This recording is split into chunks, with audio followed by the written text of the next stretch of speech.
கலாத்தியர் 4ஆம் அதிகாரம் 7வது வசனத்தை மட்டும் இப்ப வாசிங்க. ஆகையால் நீ அடிமையாயிராமல் புத்திரனாய் இருக்கிறாய். நீ புத்திரனே ஆனால் கிறிஸ்து மூலமாய் தேவனுடைய சுதந்திரனாயும் இருக்கிறாய். போதும். அன்பான இந்த வார்த்தையோட தான் என்னோடு இடைப்பட்டார். கலாத்தியர் 4ஆம் அதிகாரம் 7வது வசனம், நீ அடிமையாயிராமல் புத்திரனாய் இருக்கிறாய். நீ நான் யாரா? அடிமை கிடையாது, புத்திரர்கள் புத்திரிகள் ஆண்டவருக்கு. கிறிஸ்து என்னைக்கு நம்மளை சிலுவையில மரித்து உயிர் தெழுந்தாரோ அன்னைக்கே அடிமைத்தனத்தின் ஆவி முறித்து விட்டார். நீ நானும் பிசாசுக்கு அடிமை கிடையாது, நல்லா புரிஞ்சுங்க. ஆனா நம்மளை அடிமைப்படுத்தி வைத்திருக்கிறான். ஏன், என்ன காரணம் என்றால் நம்முடைய விருப்பம். நம்முடைய விருப்பத்துக்கு இணங்க அவன் நம்மை அடிமைப்படுத்தி வைத்திருக்கிறான். பாவத்தை விரும்புகிறதுனால நம்மை பாவம் செய்ய வைத்து அதற்கு அடிமையாக வைத்திருக்கிறான். நாமெல்லாம் யாருன்னா சுயாதீனர்கள். சுயாதீனர்கள் என்றால் சுதந்திரத்தை பெற்றவர்கள், விடுதலை பெற்றவர்கள், ஆண்டுடைய பிள்ளைகள், பிசாசு பிள்ளைகள் அல்ல.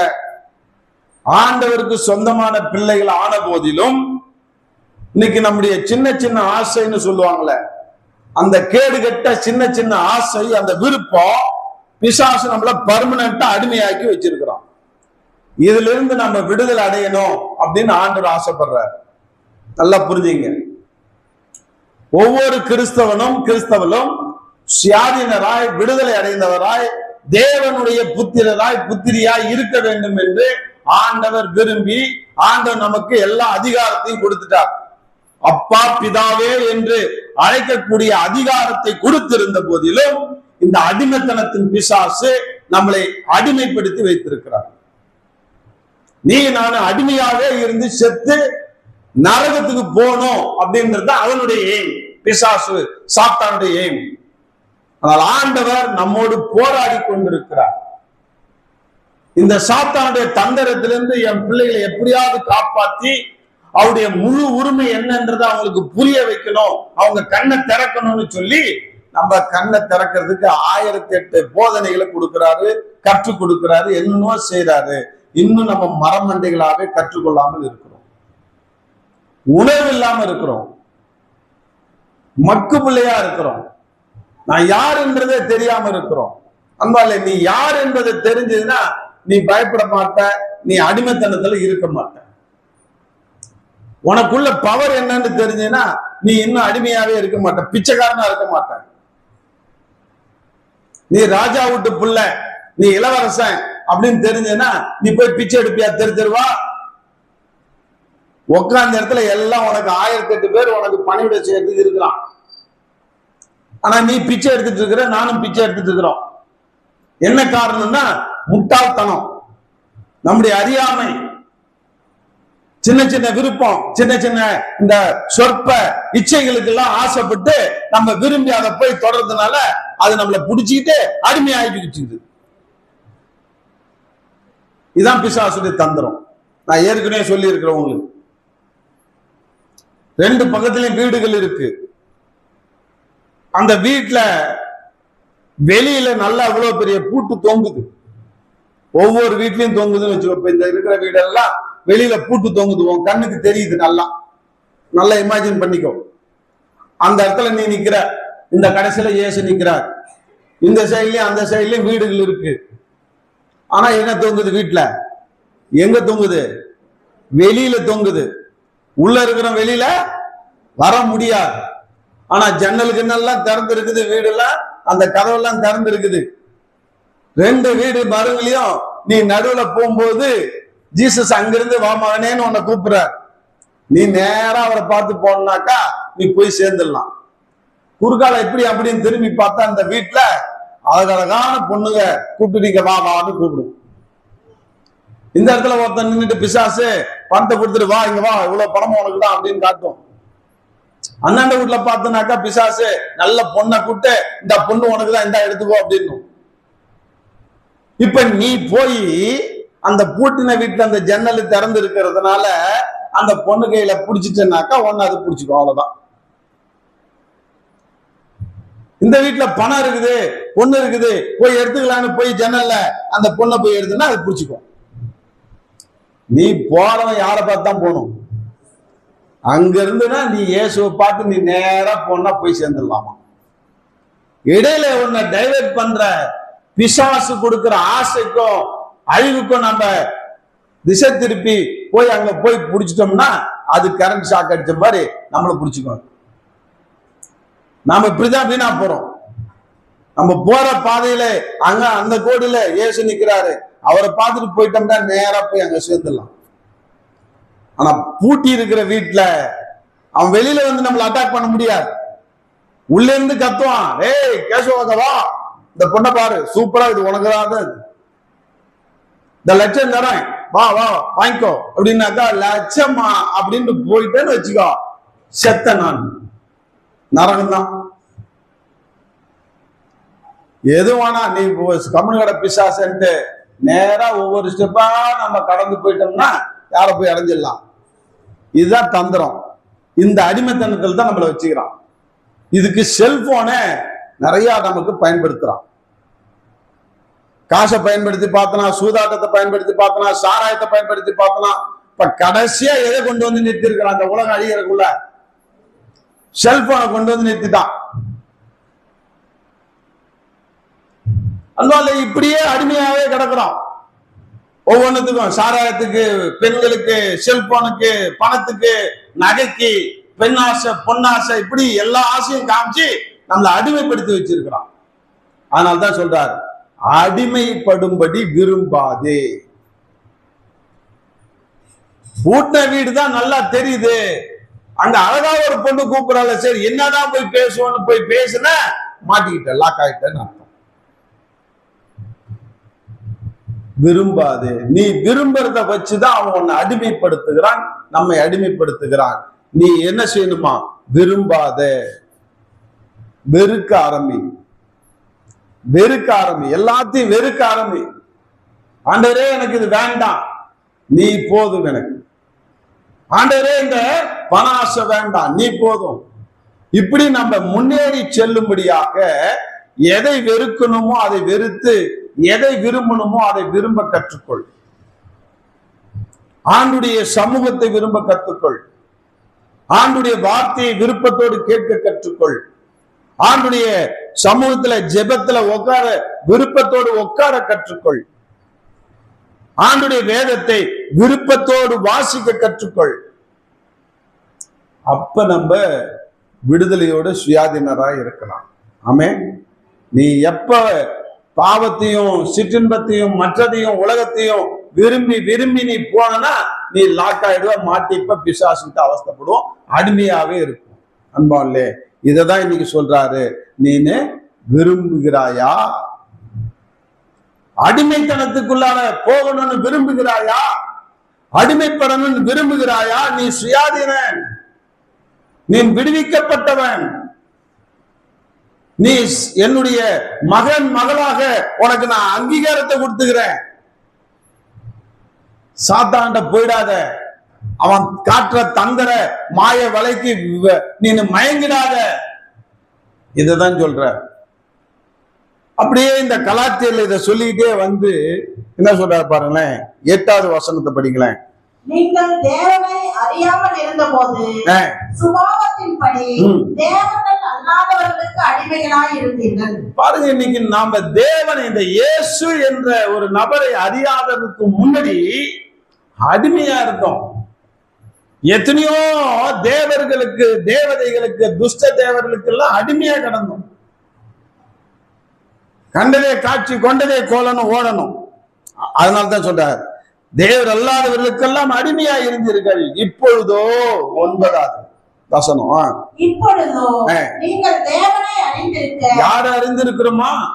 உனக்காக எனக்காக உயிர் விட்ட தேவன், உனக்காக எனக்காக தன்னுடைய ரத்தத்தையே சிந்தி நம்மளை மீட்ட தேவன், உன்னை நீ அடிமைத்தனத்திலிருந்து விடுதலையாக்கின தேவனை, இயேசு என்ற தேவனை நீ அறிந்திருக்கிறாய். இப்போதோ தேவனை அறிந்திருக்க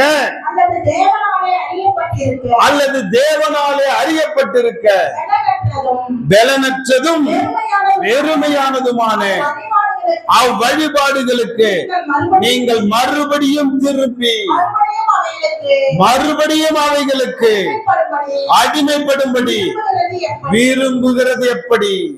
இதுதான் நம்முடைய தலைப்பு. விரும்புகிறது எப்படி? அடிமைப்படும்படி விரும்புகிறாயா? நீ சொல்லுவ, நான் விக்கிரகத்துக்கு போறதுக்கு நான் விருப்பமே இல்லைங்க, நான் போவே இல்லைங்க. அப்படிதானே சொல்லுவோம். நான் சாராயம் குடிச்சேன், நான் போலீங்க சாராயம் குடிக்க. நான் விபச்சாரம் பண்ணேன், நான் விபச்சாரம் பண்ண போலீங்க. இயேசுவை ஏற்றுக்கொண்டேன். இயேசுவை ஏற்றுக்கொண்டனால நான் கல்லையும் மண்ணையும் நான் சிலையும் நான் கும்பிட்டது போறது இல்லைங்க. இன்னைக்கு நாம சொல்லலாங்க, மார்த்தட்டி சொல்லலாம். ஆனா ஆண்டுடைய வார்த்தை என்ன சொல்லுது தெரியுமா? அவ்வழிபாடுகளுக்கு நீங்கள் மறுபடியும் திரும்பி மறுபடியும் அவைகளுக்கு அடிமையாக இருக்கிறீர்களான்னா, இன்னைக்கு நான் இந்த இடத்துல தான் சிந்திச்சேன். ஆண்டவரே, நாங்க மறுபடியும் விக்கிரக ஆராதனைக்கு போலையே, நாங்க மறுபடியும் நாங்க எந்த ஒரு கடவுளையும் நாங்க கும்பலையே, ஒன்னதானே நாங்க கும்பிடுறோம் அப்படின்னும் போது தான் ஆண்டவர் அழகா சொன்னாரு, பாரு நானு என்ன சொல்றேன்னா, அந்த அடிமைத்தனத்துக்கு நாங்க திரும்ப விக்கிரக ஆராதனைக்கு போலன்னு நீ சொல்றிய, ஆனா விக்கிரக ஆராதனைக்கு சமமா நான் என் வேதத்துல ஒரு காரியத்தை சொல்லியிருக்கேன்னு அதை நீ பாத்தியா அப்படின்னு. என்ன செஞ்சா விக்கிரக ஆராதனைக்கு சமம்னு சொல்லி இருக்கிறார்? யாருக்காவது ஞாபகம் வருதா?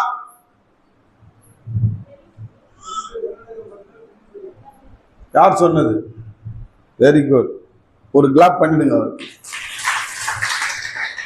1 சாமுவேலின் புத்தகம் 15வது அதிகாரம் 22, 23 படிங்க. பழைய ஏற்பாட்டுல 360வது பக்கம்.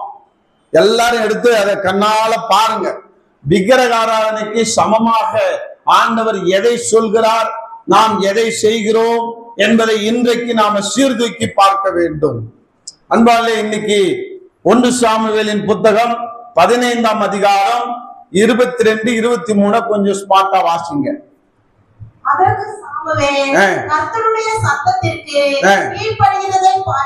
சத்தத்திற்கு கீழ்ப்படுகிறதை பார்க்கிலும் சர்வாங்க தகனங்களும் பலிகளும் கர்த்தருக்கு பிரியமாயிருக்குமோ, பலியை பார்க்கிலும் கீழ்ப்படிதலும்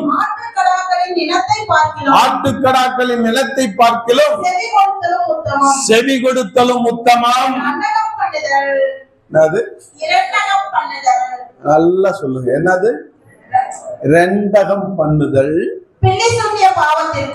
பில்லு சூனிய பாவத்திற்கும் முரட்டாட்டம் பண்ணுதல் அவபக்திக்கும் விக்கிரக ஆராதனைக்கும் சரியா இருக்கிறது. எதுங்க?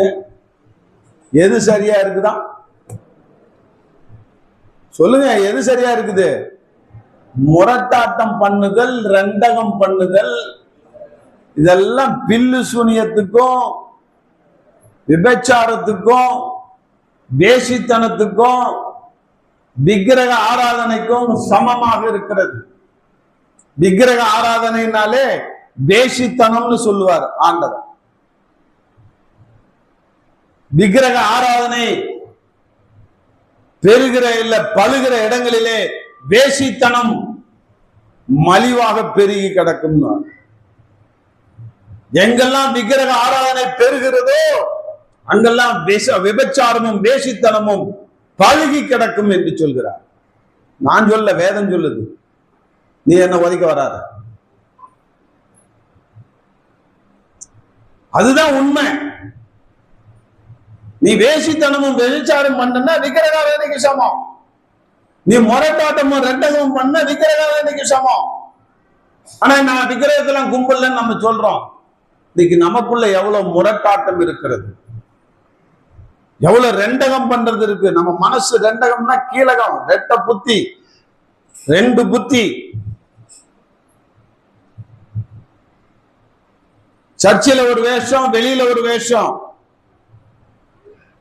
இவங்களை பத்தி அவங்கள சொல்றது, அவங்கள பத்தி இவங்கள சொல்றது. ரெண்டகம், வேஷம், இதெல்லாம் விக்கிரக ஆராதனைக்கு சமங்க. விக்கிரக ஆராதனைக்கு சமம். அதனால்தான் வேசித்தனத்துக்கு ஈக்குவலா பண்றாரு அந்த விக்கிரக ஆராதனை. இன்னைக்கு நாம இயேசுவை ஏற்றுக்கொண்டோம், அவருடைய புத்திரராய் மாறிட்டோம். ஆனாலும் நமக்குள்ள இருக்கிற முரட்டாட்டம், நமக்குள்ள இருக்கிற பிடிவாதம், நமக்குள்ள இருக்கிற பொறாமை, போட்டி, வேசித்தனத்தின் ஆவி, இப்படி பல விதமான இச்சைகள் எல்லாம் விக்கிரக ஆராதனைக்கு கொண்டு போய் நம்மள நிறுத்து. எப்படி விக்கிரக ஆராதனை செஞ்சா எனக்கு அருவருப்புன்னு சொல்றாரோ, அதே போல ரெண்டகம் செய்தாலும் முரட்டாட்டம் பண்ணாலும் அவருக்கு அருவருப்பாக காணப்படுகிறார். இன்னைக்கு நம்ம அதை பத்தி கவலைப்படல. நான் விக்கிரக ஆராதனை பண்ணல, நான் ஒன்னும் சிலையை கும்பிடல, நான் இயேசுவதான் கும்பிடுறேன், அல்லேலூயா தான் சொல்றேன். ஆனா நமக்குள்ள எவ்வளோ கெட்ட எண்ணங்கள், கெட்ட நடக்கைகள், கெட்ட முன்மாறிகள், இப்படி எல்லாம் ஆண்டவருக்கு விரோதமாய், ஆண்டுடைய வார்த்தைக்கு விரோதமான மீறுதல்கள், கீழ்ப்படியாதவைகள், இதெல்லாம் இருக்குன்றதை நீ நானும் கணக்கு போடுறேன். இன்னைக்கு அன்பாலே, இன்னைக்கு பெந்தகோஸ்தே நாள், இப்பதான் வரேன் சப்ஜெக்ட். இது ஏன் இந்த அவல நிலைமை? இயேசு கிட்ட வந்தோம், கீழ்ப்படியாமை என்ற பாவம் நம்மளை பிடிச்சுக்கிட்டே இருக்கு. ஏசாண்டவர்கிட்ட வந்தோம், முரட்டாட்டம் என்ற இந்த அவபக்தி நம்மளை பிடிச்சுக்கிட்டே இருக்குது. ஏசாமிகிட்ட வந்தோம், இன்னைக்கு செய்யக்கூடாத தவறெல்லாம் செய்து கொண்டே இருக்கிறோம். என்ன காரணம்? அன்பாலே, அதன் மீது நமக்கு ஒரு நாட்டம் இருக்கிறது, ஒரு வாஞ்சை இருக்கிறது. நம்ம லீப்னான்ல பார்த்தோம், அந்த ரிட்ரீட்ல லோத்தினுடைய மனைவி ஏன் உப்பு தூணா மாறினாள் என்று எல்லாருக்கும் தெரியலன்னா, அன்னைக்கு அந்த லீப்னான் மீட்டிங்க்கு, அந்த குடும்ப முகாமுக்கு வராதவங்க எல்லாம் யூடியூப்ல போய் உட்காந்து 3 நாள் நடந்த செய்தியெல்லாம் பாருங்க, போட்டு பாருங்க. எல்லாரும் கொடுத்த 4-5 தேவ மனுஷர்கள் கொடுத்த செய்தியை போட்டு கேளுங்க. ஏன்னா நீங்கெல்லாம் ரொம்ப பிஸி மேன், லீவ் போட்டு முகாமுக்கு வர முடியாதபடிக்கு நீங்கெல்லாம் ரொம்ப 1 கோடி 10 கோடின்னு ஃபாரின்லாம் போயிட்டு சம்பாரிச்சு வந்துருக்கிறீங்க, ரொம்ப பிஸியா இருக்கிறீங்க. குடும்ப முகாமுக்கெல்லாம் எங்களுக்கு டைம் இல்லைங்க, கலந்து கொள்ள லீவு தரலைங்க. உட்காந்து உங்களுக்காக தான் யூடியூப்ல போடுது, போய் உட்காந்து பாருங்க. லோத்தினுடைய மனைவியை நினைத்து கொள்ளுங்கள். ஏன் அவன் உப்பு தூணா மாறினா? விருப்பம். ஐயோ பங்களாவை விட்டுட்டு வரமே, ஐயோ நகை நட்டெல்லாம் விட்டுட்டு வரமே, ஐயோ அந்த வீட்டுல இருக்கிற எல்லாத்தையும் விட்டுட்டு வரமே, ஓட சொல்லிட்டானே இந்த தூதன். ஓடிட்டு இருக்கும் போதே அந்த ஆசை, அந்த விருப்பம் திரும்பி பார்க்க வச்சுது. அவ்வளவுதான். தூதன் என்ன சொன்னா? திரும்பி பார்க்காத ஓடு, விட்டது விட்டதுதான், இதெல்லாம் உனக்கு சொந்தம் கிடையாது. அழிவு வந்து இப்ப அந்த தேசத்தை அழிக்க போறோம், நீ திரும்பி பார்க்காத ஓடுனா ஓட வேண்டியதானே. என்ன ஆச்சு இதுக்கு? நப்பாச ஊட்ட பார்த்துருச்சு. அது ஊட்ட பார்த்துச்சு, அந்த இது வேற எதாவது பார்த்துச்சோ கண்டாவி, யாருக்கு தெரியும். திரும்பி பார்த்துருச்சு. ஏன்னா அது மோசமான ஒரு ஊருன்னு பார்த்திருக்கிறோம். ஒரு நீதிமானுடைய மனைவி இவர். ஒரு நீதிமான் இருந்தா அழிக்க மாட்டீங்களா? நான் நிச்சயமா மாட்டேன். அந்த நீதிமானுக்காக தேவதூர்ல இறங்கி அவங்க குடும்பத்தெல்லாம் காலி பண்ணிட்டு ரோட்ல இட்டு வந்து விட்டு ஓடுன்றாங்க. இந்த நீதிமானுடைய பொண்டாட்டி என்ன செஞ்சது? திரும்பி பார்த்துச்சு, அவ்வளவுதான், செத்துச்சு. உப்பு தூணா மாறி செத்து போச்சு. பார்த்த அடுத்த நிமிஷம் மரணம். இன்னைக்கு இயேசுவை ஏற்றுக்கொண்டு நம்ம திரும்பி பார்த்து கொண்டிருக்கிறோம் உலகத்தை. அன்பாலே, இன்னைக்கு நம்ம திரும்பி பார்க்காம இருந்தனாக்கா, திரும்பி பார்க்காம இருந்தனா நம்ம என்ன செய்யணும்? உலகத்தை திரும்பி பார்த்து வீணா போறோம், உலகத்தான பார்த்து வீணா போறோம். அவன் ஏத்திட்டு கிடப்பு வெட்டினா நீனும் ஏத்திட்டு கிடப்பு வெட்டிக்கிறது. அவன் காதுல கடுக்கம் போட்டா நீனு காதுல கடுக்கம் போடுறது. அவன் பேண்ட அரை பெட்டாக்சி தெரியுற மாதிரி போட்டா நீனு அரை பெட்டாக்சி தெரியுற மாதிரி போறது. அதுக்கு அர்த்தம் தெரியாம. அவன் சட்டையை கீச்சு விட்டுக்கிட்டா நீனு பொம்பளைங்களும் கீச்சு விட்டுருது. அவ மாறு தெரியுற மாதிரி சாக்கெட்டு போட்டா நீனு மாறு தெரியுற மாதிரி முது தெரியுற மாதிரி ஜன்னல் வச்சுக்கிறது. வெக்கமா இல்ல? அவனும் நாமளும் ஒன்னா. அவன் உயிரற்ற காரியத்தெல்லாம் தெய்வம் வணங்குறான். அவன் என்ன வேணாலும் செய்யலாம். நீ உயிர் தெரிந்த தேவனை நீ வணங்குற நாம், பாவத்தை அருவருக்கிற தேவனை வணங்குற நாம், பரிசுத்தம் உள்ள தேவனை வணங்குற நாம், பரிசுத்தத்தை நாம் பேணி காக்க வேண்டுமா இல்லையா? இன்னைக்கு நாம என்ன செய்யறோம்? ஏன் அதை ஆசைப்படுறோம்? வேற ஒண்ணு இல்லையே. அவன் அப்படி போறானே, நாமளும் அப்படி போவோமே. அவன் அப்படி ட்ரெஸ் பண்ணிக்கிறாளே, நாமளும் அப்படி ட்ரெஸ் பண்ணிப்போமே.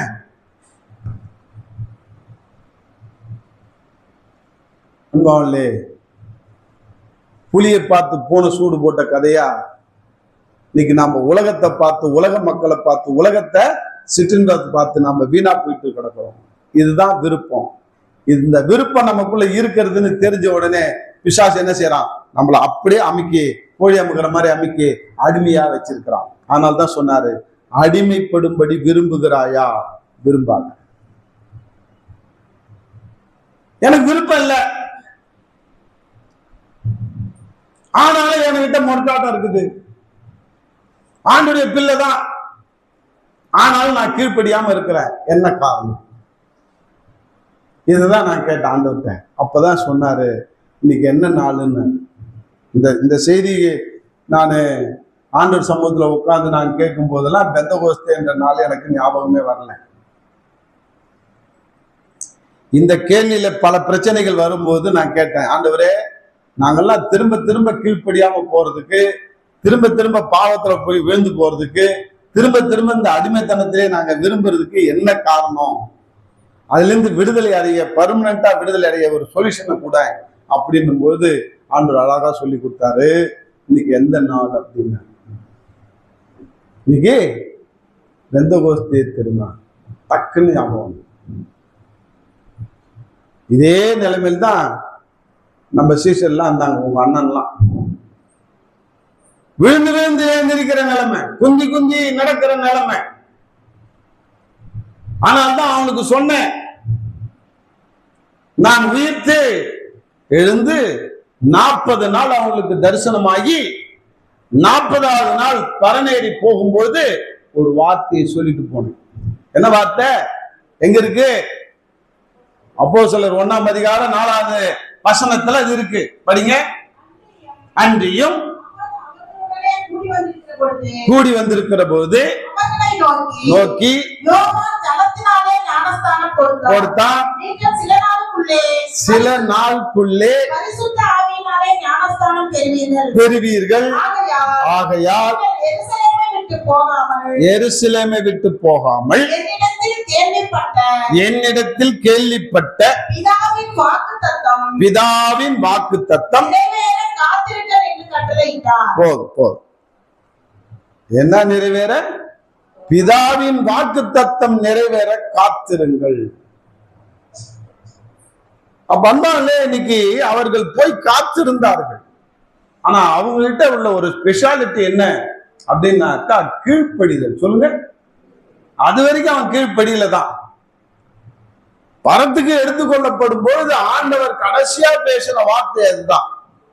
அதுக்கு அவன் கொஞ்சம் அதிகமாக முக்கியத்துவம் கொடுத்துட்டான். ஒன்ன மாதிரி என்ன மாதிரி அலட்சியம் பாராட்டல. நல்லா தெரிஞ்சுக்கோ, நம்ம சபையில ஸ்பெஷலா தியானிச்சுட்டு வரோம். என்ன தியானிச்சுட்டு வரோம் தெரியுமா? ஆண்டவர் உயிரோடு இருக்கும் பொழுது பேசின வார்த்தைகளை தியானிச்சிட்டோம். சிவப்பெழுத்துல வைத்திருக்கிற இந்த பொறிக்கப்பட்ட வார்த்தையெல்லாம் தியானிக்க அதிக முக்கியத்துவம் கொடுன்னு சொன்னேன். பழைய ஏற்பாட்டில் இருக்கிற வார்த்தைகளுக்கு எல்லாம் முக்கியத்துவம் கொடு. நல்லா புரிஞ்சுக்க, நான் என்னுடைய வார்த்தையை முக்கியத்துவம் கொடு. இயேசு ஆண்டவர் உயிரோடு பிறந்து இந்த உலகத்துல 33 வயசு வரைக்கும் வாழும்பொழுது அவர் பேசின வார்த்தைகள் எல்லாம் புதிய ஏற்பாட்டுல சிவப்பெழுத்துல பொறிக்கப்பட்டிருக்கிறது. அதுக்கு அதிக முக்கியத்துவம் கொடு. அதிக முக்கியத்துவம் கொடு. எதுக்கு? இயேசு சொன்ன வார்த்தைகளுக்கு, பேசின வார்த்தைகள். அவர் மரிக்கும் பொழுது 7 வார்த்தை பேசிட்டு மரிச்சிட்டார், செத்து போயிட்டார். அது பேர் மரண வாக்கு மூலம். அதுக்கு அதிக அதிக முக்கியத்துவம் கொடு. ஏன் அந்த மரண வாக்கு மூலம் பேசினார்?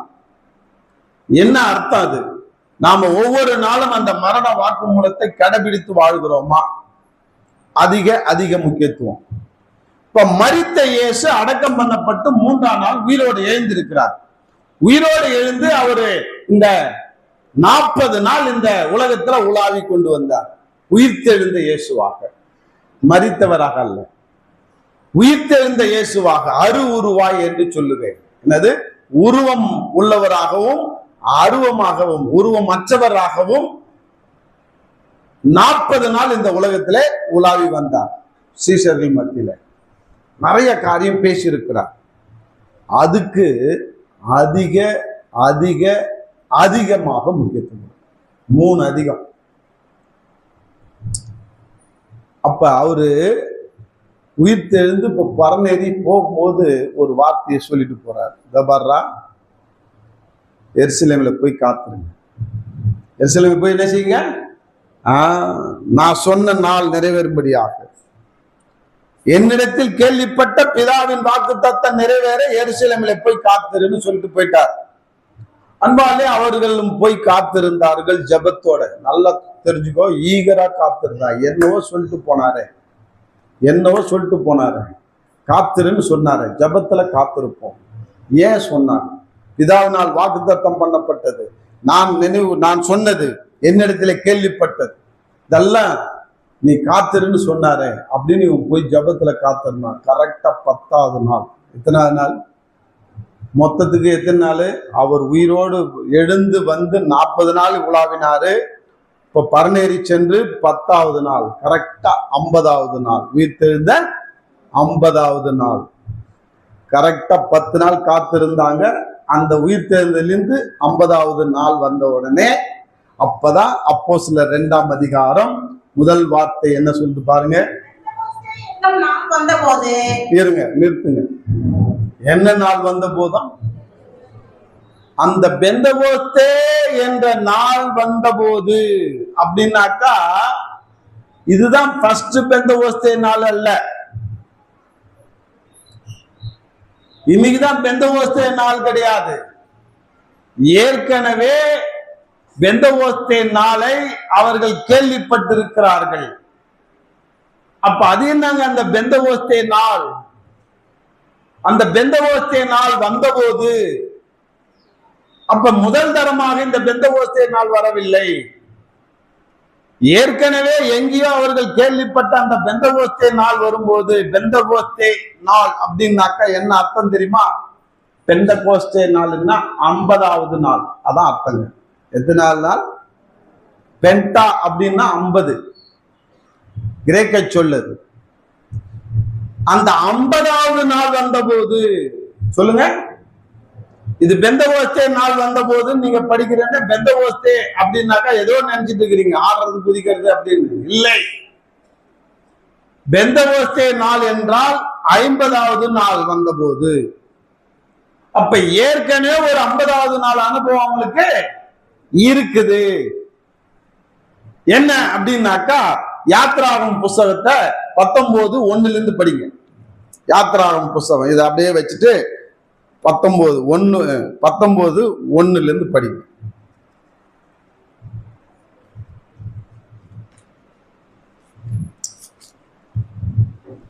இஸ்ரவேல் புத்திரரே,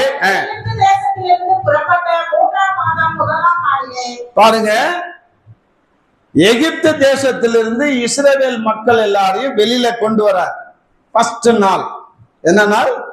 முதல் நாள்.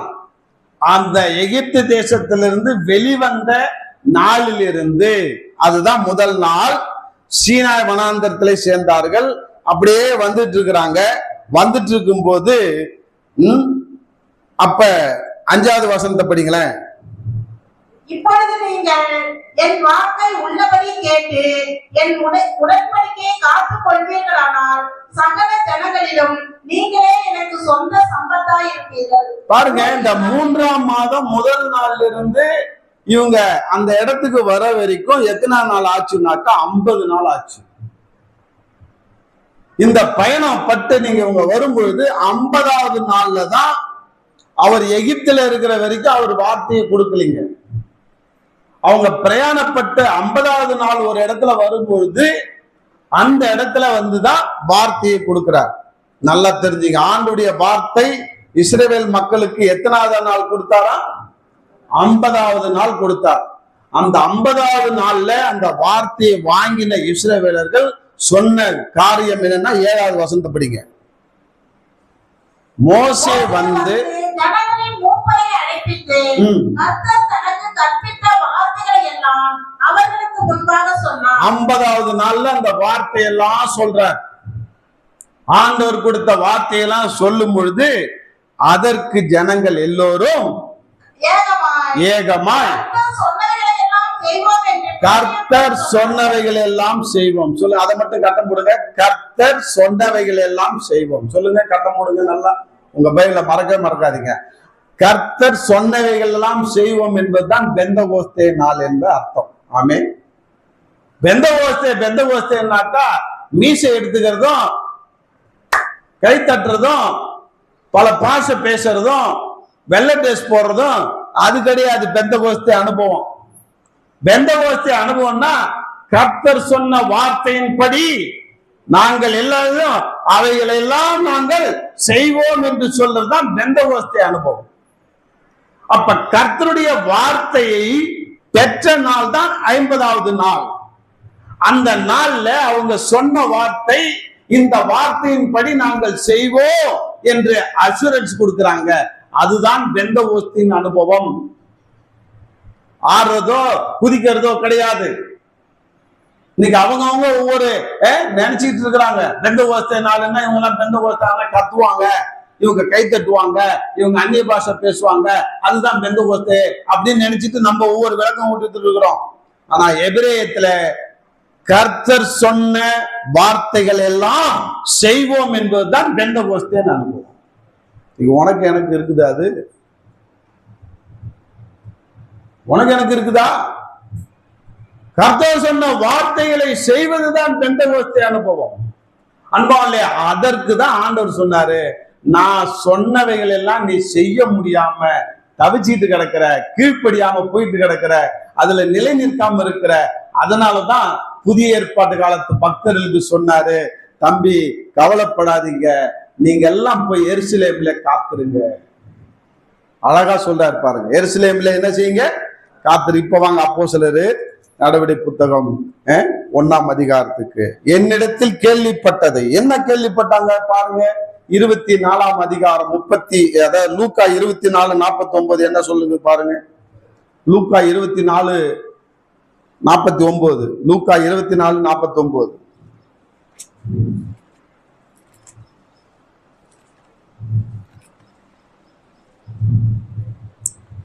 என் பிதா வாக்குத்தத்தம் பண்ணினதை இதோ நான் உங்களுக்கு அனுப்புகிறேன். நீங்களோ உன்னதத்திலிருந்து வரும் பலனால் தரிப்பிக்கப்படும் வரைக்கும் இததான் சொல்றார். உயிர்த்தெழுந்த பிறகு ஆண்டவர் இதுதான் ஞாபகப்படுத்துறார். எப்ப பரநேறி செல்லும் போது 40வது நாள்ல அதை ஞாபகப்படுத்துறார். டேய், நான் சொல்லும் பாரு, என்கிட்ட கேள்விப்பட்ட பாரு, அந்த உன்னதத்திலிருந்து வரக்கூடிய பலனால் நிரப்பப்படும்படிக்கு நீ உட்கார்ந்து எருசலேமிலே காத்துரு. இதுதான் என்னிடத்தில் கேள்விப்பட்டதும் பிதாவினால் வாக்குத்தத்தம் பண்ணப்பட்டதுன்னாக்கா யோவேல் 2ஆம் அதிகாரம் 29ல வாக்குத்தத்தம் கொடுத்துட்டார். ஏற்கனவே பல 1000 ஆண்டுகளுக்கு முன்பாக, 500 ஆண்டுகளுக்கு முன்பாக என்ன வாக்குத்தத்தம் கொடுத்தார்? யோவேல் 2:29 படிங்க. மாம்சமான யாவர் மேலும் என் ஆவியை ஊற்றுவேன். அதுதான் பிதாவினால் வாக்குத்தத்தம் பண்ணப்பட்டது. அது ஏசாண்டவர் உயிர்த்தெழுந்த பிறகு நினைவூட்டுகிறார். என்னென்ன இந்த 12 சீஷர்களுக்கும் மற்றவர்களுக்கும் சொல்றார், என் பிதாவினால் வாக்குத்தத்தம் பண்ணப்பட்ட ஆவியை ஊற்றுகிற ஒரு அனுபவத்தை நீங்க என்ன செய்வீங்க? அனுப்புவேன். நீங்களோ உன்னதத்திலிருந்து வரக்கூடிய அந்த ஆவியானவருடைய பலனால் தரிப்பிக்கப்பட வரைக்கும் எருசலேம் நகரத்துல இருங்கள்னு சொன்னாரு. சொன்னவரு பரநேறி போகும்போது கடைசியா அவங்ககிட்ட சொன்னாரு, பிதாவினால் வாக்குத்தத்தம் பண்ணப்பட்டதும் என்னிடத்தில் கேள்விப்பட்டதும் ஆகிய இந்த உன்னதத்திலிருந்து வரக்கூடிய பலனால் தரிப்பிக்கப்படும் வரைக்கும் நீ எருசலேமிலே காத்திருங்கள்னார். போய் உக்காந்தாங்க, காத்திருந்தாங்க. எத்தனை நாள்? 10 நாள். 40 + 10 50. கரெக்டா 50வது நாள் அந்த இஸ்ரவேல் புத்திரருக்கு அந்த வனாந்தர வழியாய் நடத்தி கொண்டு வரும்போது கரெக்டா 50வது நாள் ஆண்டுடைய வார்த்தை அவர்களுக்கு கொடுக்கப்பட்டது. அப்பொழுது பாத்தீங்கன்னா, அங்க வாங்க, இப்ப யாத்திராகம புஸ்தகத்துக்கு இங்க வாங்க. 19வது அதிகாரத்துல 18வது வார்த்தை, 20வது வார்த்தை அப்படியே படிங்க. 18ல இருந்து படிங்க. கர்த்தர் சீனா மலையில் அக்கினியில் இறங்கினபடியால் புகைக்காடாய் இருந்தது. சூளையின் புகை போல எழும்பிற்று, அதிர்ந்தது. எக்கால சத்தம் வரவர பலத்தமாய் தொலித்தது.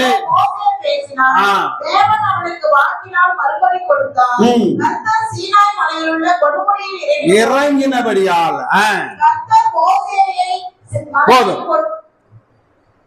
சீனாய் மலையிலே கொடுமுடியில் கர்த்தர் இறங்கின போது பயங்கர அக்கினி இறங்கியது, புகைக்காடாய் மாறியது. சத்தம், எக்கால சத்தம் கேட்டது, இடிமுழக்க சத்தம் கேட்டது. அந்த சீனாய் மலையிலே ஆண்டவர் என்ன செஞ்சார்? கொடுமுடியில இறங்கின அந்த அனுபவம், அதுதான் பரிசுத்த ஆவியானவர் இறங்கின அனுபவத்தை தான் இந்த 50வது நாள், இந்த பெந்தகோஸ்தே என்னும் நாள் வந்த போது. அங்க படிங்க, 2 அப்போஸ்தலர் 2:1 படிங்க. காற்றடித்ததா? அதே அனுபவம். அந்த சீனாய் மலையிலே கொடுமுடியிலே ஆண்டவர் இறங்கின அந்த அனுபவத்தை இந்த சீஷர்கள் இப்பொழுது அந்த பெந்தகோஸ்தே நாளிலே மேலறை வீட்டிலே பெற்றுக் கொள்கிறார்கள். பலத்த காற்றுகள் முழங்கியது, வானத்தில் சடுதியால் முழக்கம் உண்டாயிற்று, அவர் உட்கார்ந்த வீடு முழுவதும் நிரம்பிற்று, அக்கினிமயமான நாவுகள் பிறந்தது. ஆமே. இந்த இடத்துல நீங்க எல்லாம் ஆட்டோமேட்டிக்கா கையை தட்டணும், புண்ணாக்கு மாதிரி உட்கார்ந்து எடுக்கணும். இதுதான் பெந்தகோஸ்தே நாள் அனுபவம். புண்ணாக்குங்களா? புரிஞ்சுக்குங்க.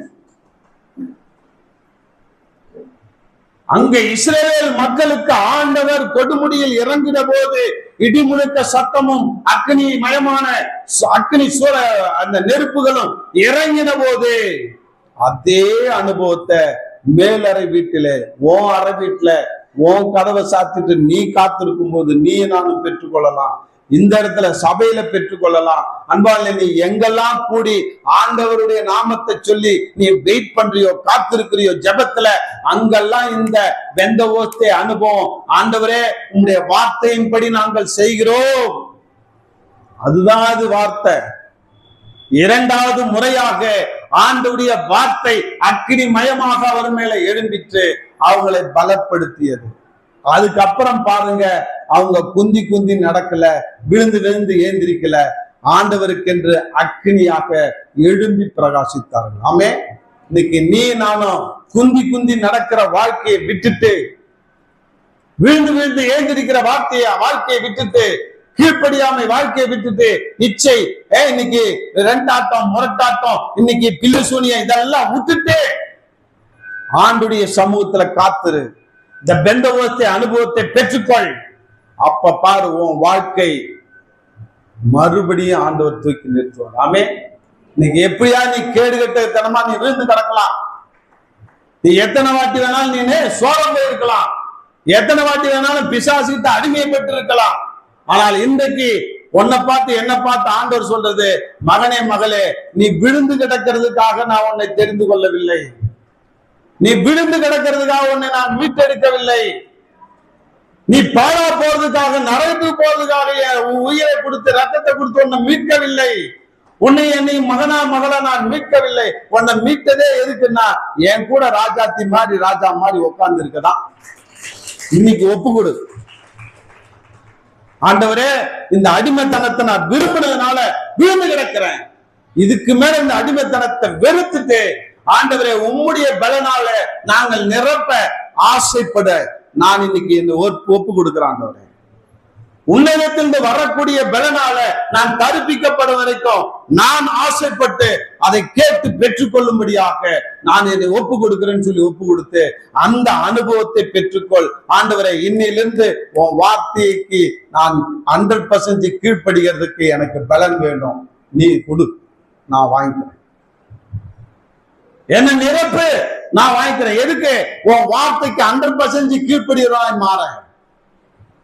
இன்னைக்கு இஸ்ரவேல் புத்திரர்கள், இஸ்ரவேல் மக்கள் உன் வார்த்தைக்கு நாங்க கீழ்ப்படுகிறோம்னு சொன்னாங்க. அந்த 50வது நாள்ல கீழ்ப்படிஞ்சாங்களான்னா இல்ல, எல்லாம் சோர மார்க்கமா போனாங்க, அவங்கவுங்க இஷ்டத்துக்கு போனாங்க.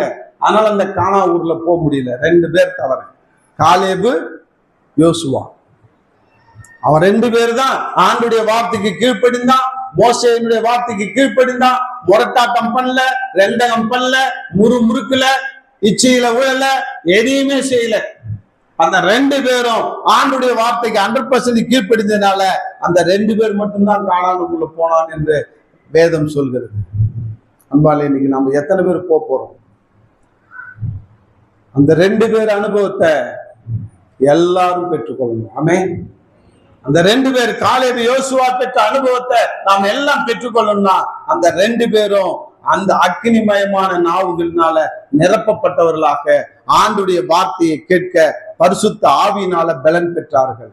இன்னைக்கு நீ நானும் ஆண்டுடைய வார்த்தையை 100% கீழ்ப்படிந்து நடக்கணும்னா ஆவியானவருடைய துணையை பெற்றுக்கொண்டாதான், ஆவியானவர் உன்னதத்திலிருந்து வரக்கூடிய பலனால் நம்ம தரிப்பிக்கப்படும்படியாக நாம ஆண்டவரிடத்திலே ஆசைப்பட்டு காத்திருக்க வேண்டும்.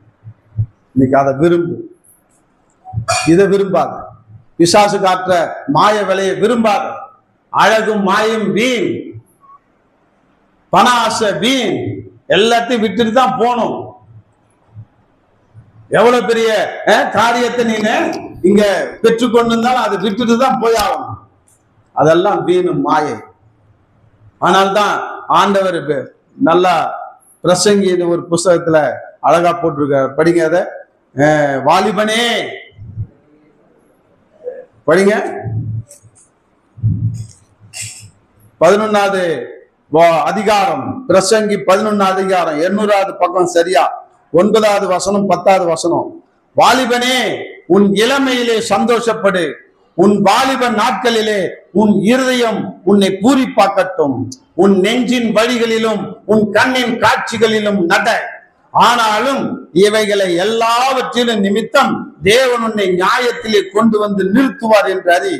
நீ உன் இருதயத்திலிருந்து சஞ்சலத்தையும் உன் மாமிசத்திலிருந்து தீங்கையும் நீக்கி போடு. இளவயதும் வாலிபமும் மாயை. இந்த மாயைக்கு அடிமையாய் கொண்டிருக்கிற அன்பு சகோதரனே, சகோதரியே, உன் மாயையிலிருந்து விடுதலை அடைகிறதுக்கு ஆண்டவர் உன்னை இன்னைக்கு அழைக்கிறார். இன்னைக்கு உன்னோடு பேசுகிறார். யாரெல்லாம் என்னோடு பேசுறார் அப்படின்னு சொல்றவங்க எல்லாம் நல்லா உண்மையிலே உணர்ந்து உனக்குள்ளே அல்லேலியா சொல்லிக்கோ. வெளியில தேவையில்லை. உன் அல்லேலியா வெளியில கேட்க தேவையில்லையா? உன் காதுக்கே உரைக்கட்டும், உன் மனசுக்குள்ளே உரைக்கட்டும். இந்த மாயையை விட்டு வெளியில வா. இன்னைக்கு ஆண்டவர் நம்மோடு பேசுகிறார். இந்த மாயை இன்னைக்கு ஒன்னு என்ன செய்யுது? அடிமைப்படுத்தி கொண்டிருக்கிறது. நீ அதை விரும்புறதுனால உன்னை அடிமைப்படுத்தி கொண்டிருக்க. ஆண்டுடைய வார்த்தைக்கு கீழ்ப்படியாதபடிக்கு, ஆண்டுடைய வார்த்தைக்கு எதிர்த்து நிற்க முடியா, ஆண்டுடைய வார்த்தைக்கு முரட்டாட்டம் பண்ண முடியா, உன்னை அது என்ன செய்யுது? அடிமைப்படுத்தி கொண்டிருக்கிறது. கமோ, வெளியில வா, வெளியில வா. வெளியில வந்து, ஆண்டவரே, உம்முடைய உன்னதமான அனுபவத்தை, இந்த பெந்தகோஸ்தே அனுபவத்தை நான் பெற்றுக்கொள்ள, உன் வார்த்தைக்கு 100% கீழ்ப்படுகிற அந்த பெந்தகோஸ்தே அனுபவத்தை நான் பெற்றுக்கொள்ள எனக்கு உம்முடைய ஆவியானுடைய உதவி தேவை ஆண்டவரே, அதை நான் வாஞ்சிக்கிறேன் என்று சொல்லி ஆவியானவரை கூப்பிடு. அக்னிமயமான ஆவியானவர் உன்னை நிரப்புவார். அப்போது உனக்குள்ள பலன் வரும். நீ உன்னதத்தில் வரக்கூடிய பலனால் நிரப்பப்பட்டு ஆண்டுடைய வார்த்தையின்படி நீ நான் நடக்க முடியும் சாகர வரைக்கும். அப்பதான் அவருக்கு பிரியமான ஒன்னு பிரியமாட்டார். நேற்று கூட நாங்க பார்த்தோம். இதோ உலகத்தின் முடிவு பரியந்தம் சகல நாட்கள் நான் உங்களோடு கூட இருப்பேன் என்று வாக்கு கொடுத்த தேவன் எப்படி இருக்கிறாரு? பரிசுத்த ஆவியானவராய் வார்த்தையாக இன்னைக்கு நம்மோடு கூட இருக்க ஆசைப்படுறார். நீ அவரை வார்த்தையை விரும்பி வர கேளு. ஆண்டவரே, என்னை நிரப்புங்கப்பா, என்னை நிரப்புங்க. இந்த பெந்தகோஸ்தே நாள்ல இவங்க 10 நாள் காத்திருந்தாங்க. கரெக்டா 50ஆவது நாள் வந்த உடனே அவர்களை நிரப்பின தேவன் என்னை நிரப்பி எங்களையும் அந்த அனுபவத்துக்குள்ள கொண்டு சென்று உங்களுடைய வார்த்தைக்கு கீழ்ப்படியவர்களா எங்களை மாற்றுங்க. அதனால இன்னைக்கு பரிசுத்த ஆவியானவரை நம்ம லேசா நினைச்சிட்டு இருக்கிறோம். அவர் வந்தாருன்னா என்ன செய்வாருன்னா உன்னை தடவி கொடுத்து முத்தம் கொடுத்துட்டுலாம் இருக்க மாட்டார். நல்லா தெரிஞ்சுக்கோ. அன்னைக்கு யோவான் எழுதின சுவிசேஷம் பார்த்துங்க, அதுல பார்த்தீங்கன்னா தெரியும். 16வது அதிகாரம் 8வது வசனத்திலிருந்து படிக்கிறேன். அவர் வந்து பாவத்தை குறித்தும் நீதியை குறித்தும் நியாய தீர்ப்பை குறித்தும் உலகத்துல யாருங்க? ட்ரம்பையா? அமெரிக்காக்காரனையா? ரஷ்யாக்காரனையா? ஹலோ, சீனாக்காரனையா? உலகத்தை என்ன யாரு? நீ, நான் சொல்லு, நான் தான் சொல்லு. இந்த உலகத்தை என்னை கண்டித்து உணர்த்துறார். என்னென்ன? பாவத்தை குறித்து, நீதியை குறித்து, வரக்கூடிய நியாய தீர்ப்பை குறித்து கண்டித்து உணர்த்தது தான் பரிசுத்த ஆவியானுடைய வேலைங்க. பூசி முழுவது கிடையாது, சோப் போறது கிடையாது. நீ மௌனே, நீ 10 பேர்ட்ட கூட போடா என் மௌனே அப்படின்னு சொல்றது கிடையாது. நீ ஆசைப்படுறதெல்லாம் தின்றா, நீ ஆசைப்படுறதெல்லாம் அனுபவிடா, உனக்கு என்னென்ன வேணுமோ செய்யடா, அது கிடையாது. பரிசுத்த ஆவியானவர் வரும்போது என்ன செய்வாரு? அந்த கண்டிச்சு உணர்த்துறது அவருடைய வேலை. கண்டிச்சு உணர்த்துறத நீ உணர்ந்து அதை ஏற்றுக்கொண்டனா நீ நானும் உருப்பிடுவோம், இல்லைன்னா உருப்பிடாதான் போகும். கண்டிச்சு உணர்த்துறத எவன் ஒருத்தன் வெறுக்கிறானோ அவன் பிசாசுக்கு அடிமையா இருக்கிறான்னு அர்த்தம். கண்டிச்சு உணர்த்துறத மனரம்யமா ஏற்றுக்கொள்கிறான் எவனோ அவன் பரிசுத்த ஆவியினால நிரப்பப்பட்டு அந்த உன்னத பெந்தகோஸ்தே அனுபவத்தை பெறான்னு அர்த்தம். அப்ப பரிசுத்த ஆவியானவர் வந்தா கொஞ்ச மாட்டாரு, கெஞ்ச மாட்டாரு. என்ன செய்வாரு? கண்டிச்சு உணர்த்துவார். உன் தவற கண்டிச்சு உணர்த்ததாங்க காடு. ஆமே. கண்டிச்சு உணர்த்தாத தெய்வம் தெய்வமே கிடையாது. உன் தவறையோ உன்னுடைய பாவத்தையோ கண்டிச்சு உணர்த்துறாருன்னும் போது நீ நானும் உணர்வடைந்து ஆண்டவர்கிட்ட சரண்டர். ஆண்டவரே, இந்த பாவத்தை நான் ஆலோசிக்கிறேன், வெறுக்கிற ஆண்டவரே, உன்னுடைய பரிசுத்தத்தை நான் நேசிக்கிற ஆண்டவரே, என்ன பரிசுத்தவானாய் மாற்றுங்க, அந்த பெந்தகோஸ்தே அனுபவத்தை எனக்கு தாங்கன்னு சொல்லி கதறு. ஆண்டவர் நிச்சயமா கதறுவார். இன்னைக்கு உண்மையிலே நான் இந்த ஜெபத்தை கேட்டுட்டு இந்த கன்க்ளூஷன் வந்து இந்த காரியத்தை நான் கற்றுக்கொண்டு உங்களிடத்திலே செய்தி கொடுக்க வேண்டும் என்று சொல்லி ஜெபம் பண்ணி முடிச்ச பிறகு என்னை ஆண்டவர் நிரப்பினார். நிரப்பின உடனே வந்து நான் என்னுடைய எதையோ பார்த்தேன். அப்ப இந்த பாட்டை நான் பார்க்க நேர்ந்தேன். யாரோ அனுப்பிச்சிருந்தாங்க ஒரு லிங்க். அது என்னதான் லிங்க்னு நான் எப்பயுமே எதையும் பார்க்க மாட்டேன், டெலிட் பண்ணிட்டே இருப்பேன். அந்த லிங்க் என்ன புதுசா இருக்குதுன்னு நான் ஓபன் பண்ணேன். இந்த ஒரு பாட்டை ஆண்டவர் இன்னைக்கு எனக்கு கற்றுக் கொடுத்தார். இந்த அனுபவத்தை நாம் கற்றுக்கொள்வோம். இந்த பாடலை போட்டு கேட்போம்.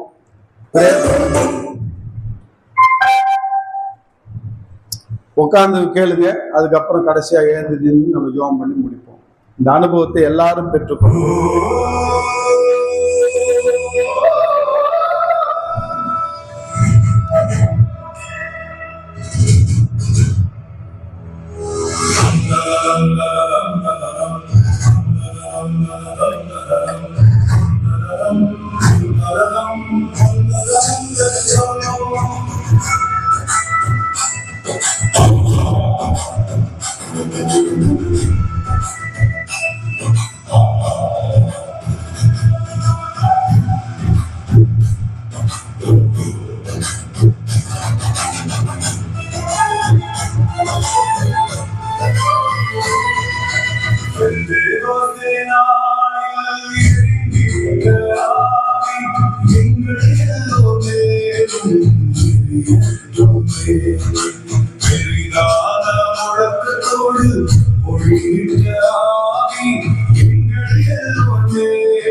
Yeah.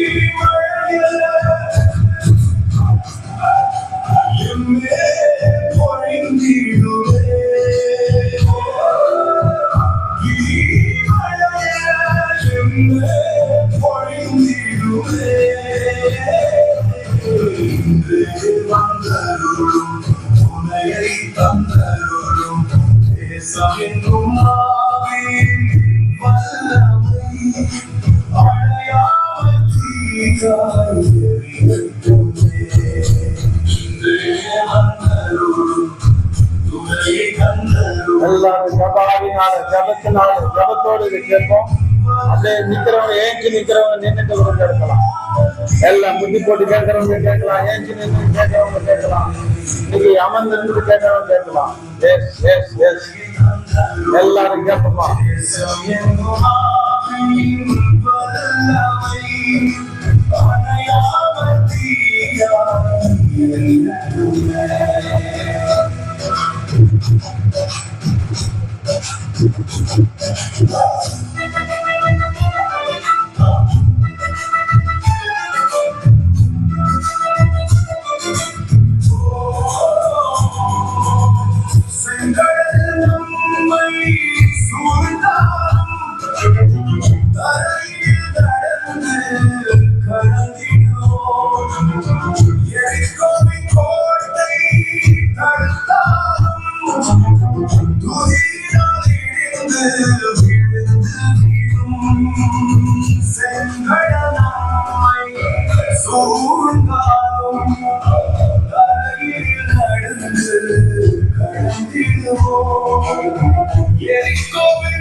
Yes, Lord. Yes, Lord.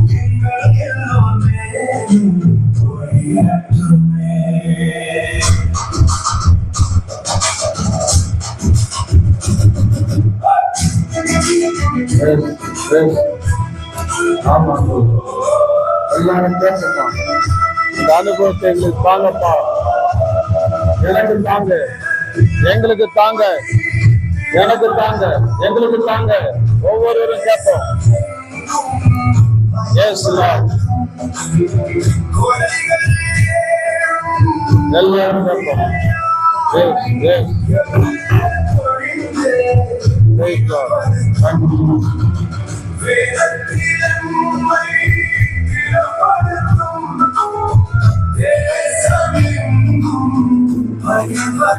ஆமாண்டவரே. Yes, Lord. Yes.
பெந்தெகோஸ்தே நாளிலே இறைவன் வந்தவரை, அப்போஸ்தலர் எல்லோருக்கும் பலன் தந்தவரை, எனக்கு பிறந்தார் எனக்கு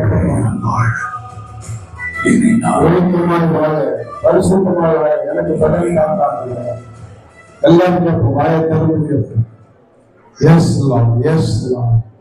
ஆண்டவரே, நாங்கள் குந்தி குந்தி ஆண்டவரே நடக்கிற அனுபவத்துல இருக்கிறோம். விழுந்து விழுந்து போகிற அனுபவத்தில் இருக்கிறோம். உமக்கு பிரியமில்லாத காரியத்தை செய்கிற அனுபவத்தில் இருக்கிறோம். முரட்டாட்டத்தில் இருக்கிறோம். கீழ்ப்படியாமல் இருக்கிறோம். ஆண்டவரே, ரெண்டகமதிகளா இருக்கிறோம். முழுமுழுக்கர்களா இருக்கிறோம். என்ன மன்னிங்க, எங்களை மன்னிங்க ஆண்டவரே. அந்த பெந்தகோஸ்தின் அனுபவத்தை எனக்கு தாங்கப்பான்னு கேட்போமா? Yes yes Lord. ஒவ்வொரு கதறி கேட்போம், ஆசைப்பட்டு கேட்போம். ஆண்டவரே, நான் விரும்புகிறேன். ஆண்டவரே, நான் இந்த பாவங்கள் எல்லாம் வெறுக்கிறேன்னு சொல்லுவோம். வாயத்தன்னு சொல்லுவோம். பிசாசே, நீ கொடுக்கிற இந்த சிற்றின்பத்தை, நீ கொடுக்கிற இந்த மாயான வரைய நான் வெறுக்கிறேன். இயேசுவின் நாமத்தினால என்னை விட்டு அகன்று போகடியா வெறுக்கிறேன்னு சொல்லுங்க. எல்லாம் வெறுக்கிறேன்னு சொல்லுங்க. உங்க வாயத்திலிருந்து வெறுக்கிறேன், வெறுக்கிறேன், வெறுக்கிறேன். ஆண்டவரே, உங்களுடைய ஆவியை விரும்புகிறேன். ஆண்டவரே, உங்களுடைய ஆவியின் அக்கினியை விரும்புகிறேன். உங்களுடைய அபிஷேகத்தை விரும்புகிறேன். ஆண்டவரே, உங்களுடைய பரிசுத்தத்தை விரும்புகிறேன்னு சொல்லி விரும்புவோம். ஆண்டவரே, நான் உண்மை வெறுக்கிறேன். ஆண்டவரே, உண்மை விரும்புகிறேன். பிசாசின் கிரியில வெறுக்கிறேன்னு சொல்லுங்க. Yes Lord, yes Lord, yes Lord. ஒவ்வொருவரும் எஸ் எஸ் எஸ். ஒப்பு கொடுங்க, ஒப்பு கொடுங்க. சும்மா அப்படியே இறுக்கமா இருக்காதீங்க. ஆண்டவரே, நான் ரெண்டகம் பண்றவனா இருக்கிறேன், முரட்டாட்டம் பண்றவனா இருக்கிறேன், இன்னும் ஆண்டவரே வீட்டுல கீழ்ப்படியாதவனா இருக்கிறேன், உங்களுடைய ஊழியக்காரருக்கு கீழ்ப்படியாதவனா இருக்கிறேன். ஆண்டவரே, நான் மன்னிங்க சாமி. ஆண்டவரே, நான் வீணாயிடக்கூடாது. நான் நடந்து போவது உங்களுக்கு பிரியம் இல்லை. அப்பா பிதாவே என்று கூப்பிடக்கூடிய புத்திர சுவீகாரத்தை எனக்கு கொடுத்திருக்கிறீங்க. உங்களுடைய ரத்தத்தினால என்னை மீட்டு எடுத்திருக்கிறீங்க. என்னை சுயாதீனம் ஆக்கி இருக்கிறீங்க. நான் என்னை விடுதலை பெறும்படியாக மாத்திருக்கிறீங்க அப்பா. ஆனா பிசாசு என்னை இன்னமும் அடிமைத்தளத்திலே வைத்திருக்கிறான். அதுல இருந்து நான் விடுதலை அடைய, இந்த மாயிலிருந்து விடுதலை அடைய என்னை ஒப்பு கொடுக்கிறப்பா. ஒப்பு கொடுங்க, ஒப்பு கொடுங்க, ஒப்பு கொடுங்க. உச்ச தலையிலிருந்து உள்ள நாள் வரைக்கும் என்ன ஒப்பு கொடுக்கிறான். எங்களை ஒப்பு கொடுக்கிறேன், எங்க சபையார ஒப்பு கொடுக்கிறேன், எங்க குடும்பத்தார ஒப்பு கொடுக்கிறேன், சிறியோர் முதல் பெரியோர் வரை எல்லாரையும் ஒப்பு கொடுக்கிறான். இந்த நாளில ஆண்டவரே, உங்களுடைய பாதத்துல எல்லாம் உட்கார்ந்து ஜெபிக்கும் போது இந்த பாடலை கொடுத்தீங்கப்பா. இந்த பாடலை கேட்கும்படியா கொடுத்தீங்க. இந்த பாடலை கேட்கும் போதே பரிசுத்த ஆவியானவர் இறங்கினார் ஆண்டவரே. அதே போல எங்க சபையில இறங்கணும்னு நான் நினைச்சு ஜெபிச்ச உண்டு ஆண்டவரே. அப்பொழுதுதான் ஆண்டவரே இலக்கா மறைத்த ஆண்டவரே, எல்லாரும் ஆவியில நிறைஞ்சி அந்நிய பாஷை நிரம்பி நீங்கள் எல்லாரும் ஆவியில ஜெபம் பண்ணுங்கள், ஆவியில ஆராதனை பண்ணுங்கள் சொல்லி மகளை எழுப்பினீர் ஆண்டவரே. நீர் கூக்குற யுக்தியிலே உமக்கு சொல்கிறோம். எங்க சபையை பரிசுத்தப்படுத்தினே உமக்கு சொல்கிறோம். எங்க சபையை சுத்திகரித்ததே உமக்கு சொல்கிறோம். எங்க சபையில ஒவ்வொரு நிரப்பினதே உமக்கு சொல்கிறோம்ப்பா. சொல்கிறேன். நீர் லிவிங் காட், உயிருள்ள தேவன், உயிர் தெரிந்த தேவன். இந்த 50வது நாளிலே ஆண்டவரே, அந்த பெந்தகோஸ்தே அனுபவத்தை பெற்றுக்கொண்டது போல நாங்களும் இந்த அனுபவத்தை உங்களுடைய வார்த்தைக்கு கீழ்ப்படிந்து நடக்கிற அனுபவத்தை பெற்றுக்கொள்ள ஆண்டவரே, அதுதான் பெந்தகோஸ்தே நாள் என்று அனுபவம் என்பதை பார்க்கிறோம். ஆண்டவரே, நாங்கள் மீசி எடுத்துக் கொள்வதோ, சட்ட வெள்ள டிரெஸ் போடுறதோ, அந்நிய பாஷை பேசுறதோ அது கிடையாது பெந்தகோஸ்தே அனுபவம். உங்களுடைய வார்த்தைக்கு 100% கீழ்ப்படிந்து நடக்கிறதான் பெந்தகோஸ்தே அனுபவங்கிறத சொல்லி கொடுத்தீங்கப்பா. அதுக்காக நன்றி ஆண்டவரே. இந்த நாளை நீர் ஆசீர்வதியும், தொடர்ந்து காத்துக்கொள்ளும். நாங்கள் ஒவ்வொரு நாளும் இந்த பெந்தகோஸ்தே அனுபவத்தை பெற்று உமக்கென்று சாட்சியாக இயேசு கிறிஸ்துவின் நாமத்தினால எங்களை ஒப்புக் கொடுக்கிறோம். ஆமென், ஆமென். நம்முடைய கர்த்தராகி இயேசு கிறிஸ்துவின் கிருபையும் பிதாவுடைய அன்பும் பரிசுத்த ஆவியான வல்லமையும் ஐக்கியமும் எப்பொழுதும் காணிகள். சரி.